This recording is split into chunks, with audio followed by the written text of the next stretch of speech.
That's me, Bill, and this is my friend George. And this is a complete story to the opposite side of the planet and back. I suppose it started under 5 years ago when I was working in a travel money bureau. The first job I had that I ever really enjoyed. I'd collect some of these strange and exotic currencies. I'd talk to people about their various trips, and then I'd ride on the metro train back to my house. And so we made a plan. We would buy as many bags as we can and save as much as possible, and we visit the entire faraway places we only read about in books.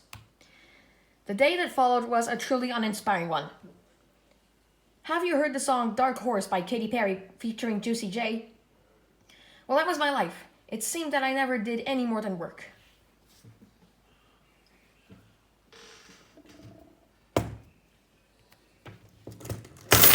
But one day the year was up, and that's when things got excited again. We booked the flights, we reserved the hotels, we had the vaccinations, and we packed our bags. My last day of work was a Thursday. They left me a card and some Singapore dollars. Although I was very sad to be leaving, I was probably one of the most overexcited in my entire life. All that was left was to sleep.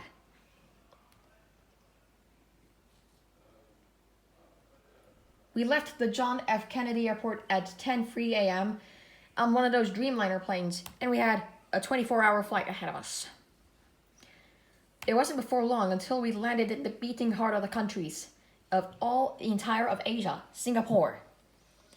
And we were ready for the first adventure to begin. But I'd like to pause it here for a minute. I would want to spice it up or romanticize the jet lag, but we were beat. But adventure would have to wait as we stayed in our hotel. And my alarm clock got a little more confused.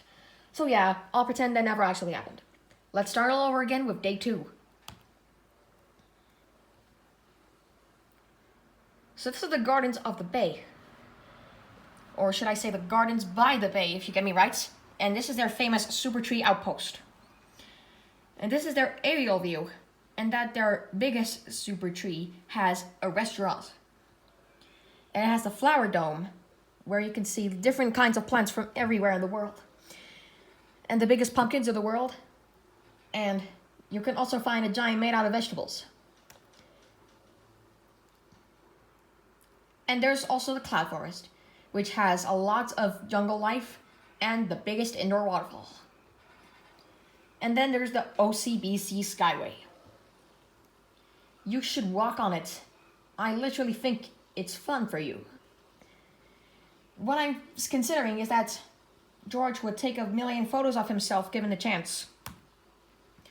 And the only otters we would find were at the Singapore Zoo. Back in the 70s, the rivers of Singapore were a mess, but by 2009 came massive cleanup efforts. And now there are thousands of otters. In the Singapore Zoo today, you can find more than 1,000 otters, but you can also find geckos, snails, snapping turtles, and monitor lizards. And these birds you can hear are just one of those sounds of the jungle CDs. It was 6 p.m. and by 7 o'clock it was completely black.